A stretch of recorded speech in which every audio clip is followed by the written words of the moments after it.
welcome to Virgil and Sons. We're very happy to welcome you aboard. That was the first thing I heard when entering the office. The clerk at the front desk had been nice enough to offer me a smile when she said it, but I can't say I felt very welcome. She showed me up to the area which I would be working on, taking me up the 9 floors in the elevator to do so. The other lower floors were resigned for the veteran hires, she'd told me. Something about better access to the nicer break rooms. This will be your cubicle. We'll send someone over shortly to get you started and ready to help play your part in the Virgil and Sons family, the clerk said. Her eyes bland all the while. There was a problem with this situation, however. I had no damn clue what the hell I was supposed to be doing. And more to the point, I had no idea what the company was supposed to be doing. This might seem a little weird, taking a job without the slightest clue as to what I'm supposed to be doing. And that's because it is. I found the ad online through a job searching site, tucked in some forgotten corner which programmers had left to die, looking for new recruits to join the Virgil and Sons family. No experience required, training provided. No experience required. Words which can only be described as the holy grail of fresh out of college job searching. Needless to say, I sent in my application and received a neat little envelope about a week later, sealed with a wax crest, informing me the job was mine. And that is why I was sitting in a random cubicle, in a random office building, in a random corner of bumfuck nowhere. Hey, you wouldn't happen to be Theo, would you? A girl from behind said. I turned to look at her as I began my reply. That definitely sounds like me, all right. Are you the one who happens to be showing me around? My mockery seemed to have landed well as I looked at the girl, whose business casual attire matched my own. Long black slacks with a white shirt and black tie, the only exception being her rolled-up sleeves and arm tattoos. She herself was tall and slim, with black hair tied into a ponytail. That also sounds like me, Mr. Theo. But person who is showing me around is a bit wordy. You can call me Mint, the girl said, offering me a smile. My nature couldn't escape me, however, so I opened my stupid mouth again, as in minty fresh. I had expected the usual scowl which might precede such a response. But instead Mint just smiled at me again, only the freshest. From there Mint showed me the absolute basics, things like opening up the right documents and making sure I understood what a financial portfolio was. The actual business of the company remained ever elusive, sadly. So as she started explaining the standard errors which I might come across, I asked, what exactly is it we do here?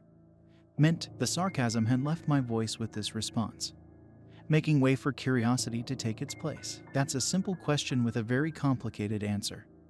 But I'll be honest, I've got no fucking clue. My jaw dropped. What the hell did she mean she didn't know? She was meant to be showing me around. What the hell was this damn company thinking? But that's not really the whole truth. Most of us don't know for sure.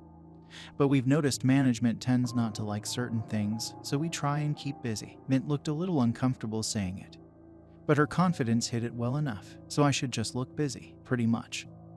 That and don't get called to the office. I can't say I'd recommend it. Mint gripped her index finger as she said this. Her index finger, which seemed notably missing, that is. Again, I left logic to the wayside as Mint continued showing me workish things. Typing random numbers in Excel sheets, typing random crap in Word documents, and just about any other thing you can think of. Eventually, we hit our first break, where Mint showed me to the 9th floor break room. A shitty little room with peeling wallpaper and a completely busted fridge, which seemed like it might explode if anyone were to look at it the wrong way. Hey Mint, are we allowed to go downstairs to the lower break rooms? I said as I looked to her. And back to the break room, feeling in no small part terrified of the fridge-shaped explosive device. Only if you want one hell of a chewing out by the guys from 8. A bunch of dicks down there, Mint said. I considered the potential chewing out from the people on the 8th floor, and quickly decided it was worth not having a lethal dose of food poisoning from whatever food might have been kept in the fridge. I made my way to the elevator, with Mint following behind me. Hey, Theo, if you're going down, I'm coming too. I've seen the bagels down there, and there's no way I'm skipping out on mold-free food with you getting in trouble. She said that last part a little quietly. It looked like I'd be taking the fall for this little escapade. I could live with that. I got to the elevator first. Mint walked in smiling ear to ear right behind me. Man, these bagels better be damn good or I'm telling them you made me do this. Mint chuckled a little, but I doubt that had much to do with my joke, given the rumbling of her stomach I could hear loudly enough to set as my ringtone, which I'd like to note I did not do. I looked to the panel to select the 8th floor, but in its place was only a second 9. I figured the elevator guys just put in the wrong number. So I decided to click it without much thought. After a few seconds, the metal box jolted to life and began down the shaft into the Holy Grail, where delicious donut-shaped bread awaited us, free of mold and impurity. As we came to a stop, the force of the floor pushed against us, and it let off a ding. Yo, Theo, mind if I ask what floor you clicked on? Mint's concern was clear enough, but was undercut slightly by the return of her grumbling stomach. 8. I think, maybe, it said 9, but it was below the 9 we were on.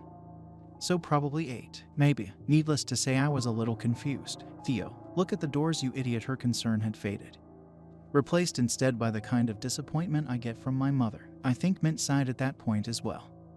But I was caught up a little by the newly arrived inscription on the doors of the elevator. A long string of Latin traced the first and second doors, with only a single English phrase: "Abandon all hope, ye who enter here." From there onward it returned to its natural Latin. Could they not get the full translation? I tried laughing it off, but it slowly began dawning on me that the bagels we had searched for might instead be replaced with something a lot more sinister. The doors opened slowly, slower than what they had up until recently.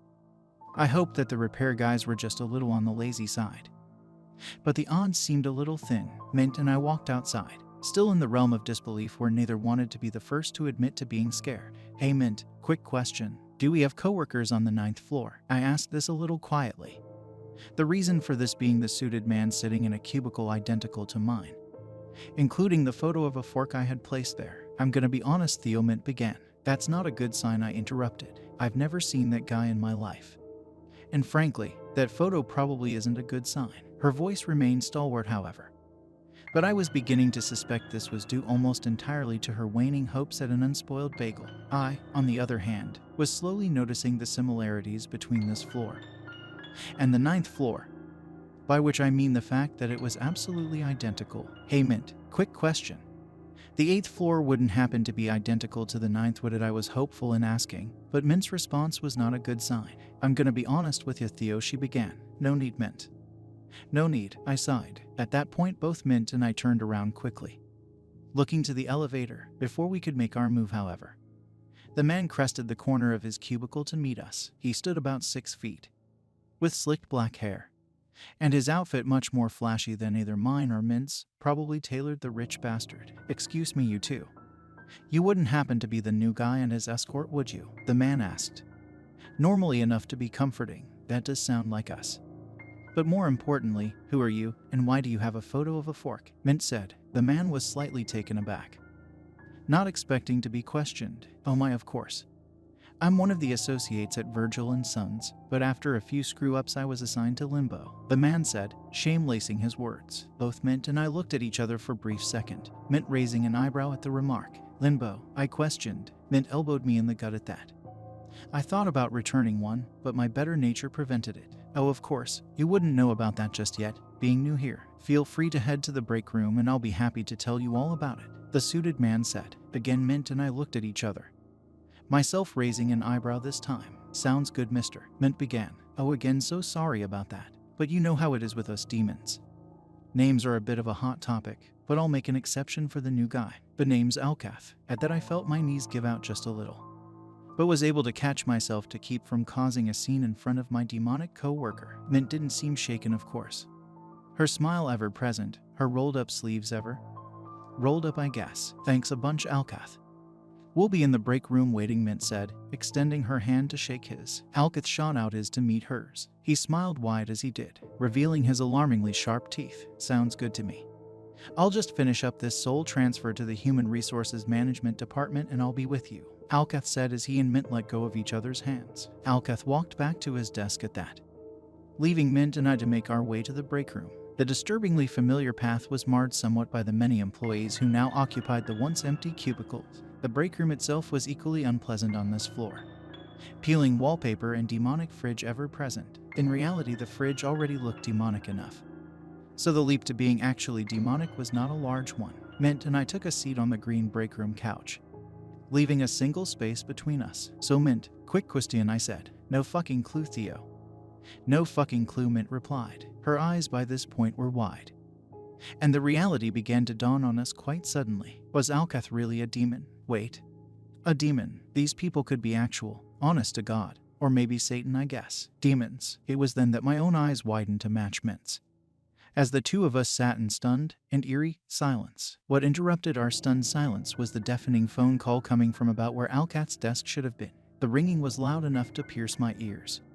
And before I knew it, my hands had shot up to protect myself from losing my hearing completely. Is that a phone call? I shouted at Mint, who was directly next to me. How the hell should I know? Mint shouted back. This escort was continuing to prove useless at showing me the ropes. I'd be complaining to Demon Resources if it kept up like this. The deafening noise was halted quickly as Alcath picked up the phone. What do you mean? No.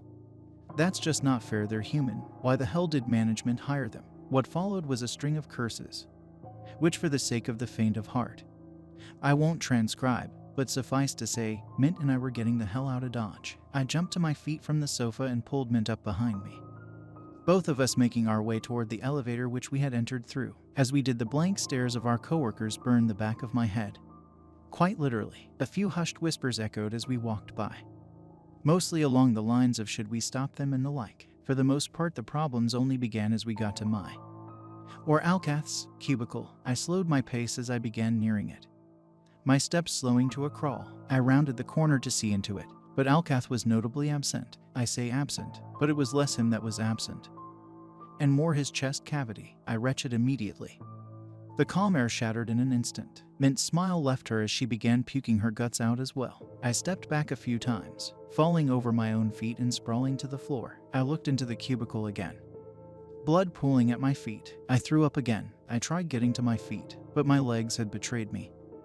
And again I fell. Mint had backstepped as well, not only wide-eyed, but slack-jawed to match. I kicked my foot away from the blood pool and felt bile creeping up my throat. Mint, is he dead? I blurted out between retches. It was a stupid question, but was the only thing I could possibly formulate at the time.